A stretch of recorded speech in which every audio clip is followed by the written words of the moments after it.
அரியலூர் புறவழிச்சாலையில் காரும் இருசக்கர வாகனமும் மோதிய விபத்தில் இருசக்கர வாகனத்தில் சென்றவர் சம்பவ இடத்திலேயே உயிரிழந்தார். கார் ஓட்டுநர் தூக்க கலக்கத்தில் விபத்து ஏற்படுத்தினாரா என்பது குறித்து போலீசார் தீவிர விசாரணை நடத்தி வருகின்றனர். அரியலூர் மாவட்டம் சின்ன ஆனந்தவாடி கிராமத்தைச் சேர்ந்தவர் ராஜதுரை. இவர் அரியலூரில் இருந்து மேலமாத்தூர் நோக்கி தேசிய நெடுஞ்சாலையில் இருசக்கர வாகனத்தில் வந்து கொண்டிருந்தார். ரயில்வே மேம்பாலம் அருகே வரும்போது பெரம்பலூர் மாவட்டம் ஆண்டி குறும்பலூர் கிராமத்தைச் சேர்ந்த செந்தில்குமரன் என்பவர் ஓட்டி வந்த கார் ராஜதுரை ஓட்டி வந்த இருசக்கர வாகனத்தின் மீது எதிர்பாராத விதமாக மோதியது. இதில் தூக்கி வீசப்பட்ட ராஜதுரை சம்பவ இடத்திலேயே உயிரிழந்தார்.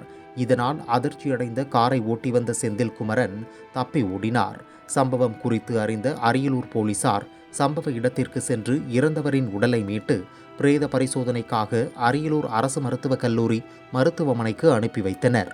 மேலும் விபத்து குறித்து வழக்கு பதிவு செய்த அரியலூர் போலீசார் கார் உரிமையாளரை தேடி வருகின்றனர்.